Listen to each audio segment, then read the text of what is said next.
ನಮಸ್ಕಾರ, ನೀವು ನೋಡ್ತಾ ಇದ್ದೀರಾ ನ್ಯೂಸ್ ಫಸ್ಟ್. ನಾನು ವಿದ್ಯಶ್ರೀ. ಈ ಕ್ಷಣದ ಪ್ರಮುಖ ಸುದ್ದಿಗಳನ್ನು ನೋಡ್ತಾ ಹೋಗೋಣ. ಅದಕ್ಕೂ ಮೊದಲು ಹೆಡ್ಲೈನ್ಸ್.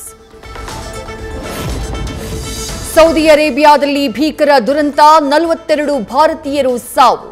ಮೆಕ್ಕಾದಿಂದ ಮದೀನಾಗೆ ಹೋಗ್ತಿದ್ದಾಗ ಹೊತ್ತಿ ಉರಿದ ಯಾತ್ರಿಕರ ಬಸ್. 20 ಮಹಿಳೆಯರು 11 ಮಕ್ಕಳು ಸೇರಿ 42 ಯಾತ್ರಿಕರು ಸಜೀವ ದಹನ. ಬಸ್ ದುರಂತದಲ್ಲಿ ಮೃತಪಟ್ಟವರೆಲ್ಲ ತೆಲಂಗಾಣದವರು. 16 ಮಂದಿ ಆಸಿಫ್ ನಗರ ನಿವಾಸಿಗಳು. ಉಳಿದವರು ಮಲ್ಲೇಪಲ್ಲಿ, ಗೋಶಾಮಹಲ್, ಟೋಲಿ ಚೌಕ್, ಟಪ್ಪಾ ಚಬುತ್ರಾದವರು. ಹೈದರಾಬಾದ್ನಿಂದ ಇದೇ ತಿಂಗಳ 9ನೇ ತಾರೀಕಿನಂದು ಹೋಗಿದ್ದ ಯಾತ್ರಿಕರ ದುರ್ಮರಣ. ದೆಹಲಿಯಲ್ಲಿ Congress high command high voltage meeting. ಸಂಪುಟ ಪುನರ್ರಚನೆ ಪಟ್ಟಿಯನ್ನ ಹಿಡಿದು ಇವತ್ತು ಮತ್ತೆ ದೆಹಲಿಗೆ ಸಿಎಂ. ಎಐಸಿಸಿ ಅಧ್ಯಕ್ಷ ಮಲ್ಲಿಕಾರ್ಜುನ ಖರ್ಗೆ ಕೆಸಿ ವೇಣುಗೋಪಾಲ್ ಜೊತೆ ಚರ್ಚಿಸಿ ಫೈನಲ್.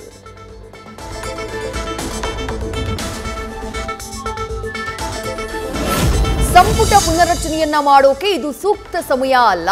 ಸಂಕ್ರಾಂತಿ ಬಳಿಕ ಸಂಪುಟ ಪುನರ್ರಚನೆ ಒಳ್ಳೆಯದು. ಹಲವು ಕಾರಣ ನೀಡಿ ಹೈಕಮಾಂಡ್ಗೆ ಅಭಿಪ್ರಾಯ ತಿಳಿಸಿದ ಡಿಕೆ ಶಿವಕುಮಾರ್. ಪಕ್ಷದ ರಾಜ್ಯಾಧ್ಯಕ್ಷ ಹಾಗೂ ರಾಷ್ಟ್ರೀಯ ಅಧ್ಯಕ್ಷರ ಭೇಟಿ ಸಹಜ. ಈ ವೇಳೆ ಪಕ್ಷದ ವಿಚಾರವನ್ನ ಬಿಟ್ಟು ಬೇರೇನೂ ಚರ್ಚೆಯಾಗಿಲ್ಲ. ನಿನ್ನೆ ಖರ್ಗೆ ಭೇಟಿ ಬಗ್ಗೆ ದೆಹಲಿಯಲ್ಲಿ ಡಿಸಿಎಂ ಡಿಕೆ ಶಿವಕುಮಾರ್ ಸ್ಪಷ್ಟನೆ.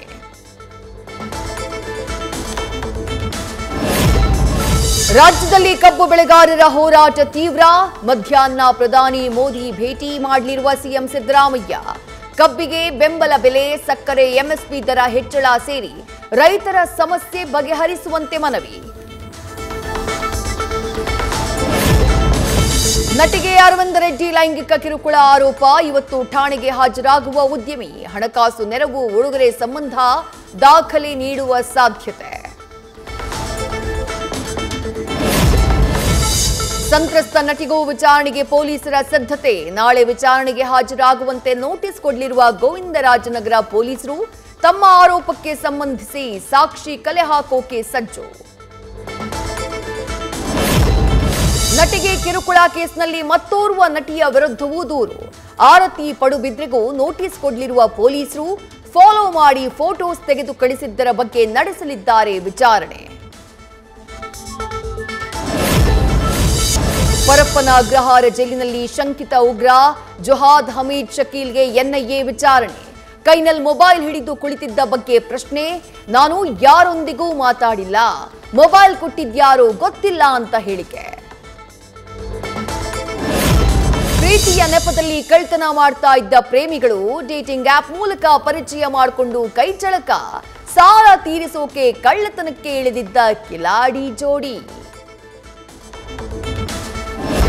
ಸಿಎಂ ಸಿದ್ದರಾಮಯ್ಯರಿಂದ ಲೋಕಾರ್ಪಣೆಗೊಂಡಿರುವ ಸೂಪರ್ ಸ್ಪೆಷಾಲಿಟಿ ಆಸ್ಪತ್ರೆ ಕಳಪೆ ಆರೋಪ. ಬಿಮ್ಸ್ ಟೈಲ್ಸ್ ಅಳವಡಿಕೆಯಲ್ಲಿ ಲೋ ಲೆವೆಲ್ ಕಾಮಗಾರಿ. ಲೋಕಾಯುಕ್ತಕ್ಕೆ ಸಾಮಾಜಿಕ ಕಾರ್ಯಕರ್ತ ರಾಜಶೇಖರ ಹಿಂಡಲಗಿ ದೂರು. ಬೆಳಗಿನ ಜಾವ ಮೊಬೈಲ್ ಶಾಪ್ನಲ್ಲಿ ಕಾಣಿಸಿಕೊಂಡ ಬೆಂಕಿ. ಬಾಣಸವಾಡಿ ಬಳಿ ಜಯಂತಿ ಸರ್ಕಲ್ನಲ್ಲಿ ಅವಘಡ. ಯಾವುದೇ ಪ್ರಾಣಾಪಾಯವಾಗಿಲ್ಲ. ಬೆಂಕಿ ನಂದಿಸುವಲ್ಲಿ ಅಗ್ನಿಶಾಮಕ ಸಿಬ್ಬಂದಿ ಯಶಸ್ವಿ. ಇವತ್ತಿನಿಂದ ಬೆಂಗಳೂರಿನ ಬಸವನಗುಡಿ ಕಡಲೆಕಾಯಿ ಪರಿಷೆ. ದೊಡ್ಡ ಬಸವಣ್ಣನಿಗೆ ಕಡಲೆಕಾಯಿ ತುಲಾಭಾರ. 5 ಎತ್ತುಗಳಿಗೆ ಕಡಲೆಕಾಯಿ ಗಿಡ ತಿನ್ನಿಸಿ ಉದ್ಘಾಟನೆ. ಪ್ರತಿ ವರ್ಷ 3 ದಿನ ನಡೀತಾ ಇದ್ದ ಜಾತ್ರೆ ಈ ಬಾರಿ 5 ದಿನಕ್ಕೆ ವಿಸ್ತರಣೆ. ಬಿಹಾರದಲ್ಲಿ ಸರ್ಕಾರ ರಚನೆಗೆ ಎನ್ಡಿಎ ಕಸರತ್ತು. ನಿತೀಶ್ ಕುಮಾರ್ ನೇತೃತ್ವದಲ್ಲಿ ಮಹತ್ವದ ಮೀಟಿಂಗ್. ಶಾಸಕಾಂಗ ಸಭೆಯಲ್ಲಿ ಮುಂದಿನ ಅವಧಿಗೆ ನಾಯಕನ ನಿರ್ಧಾರ.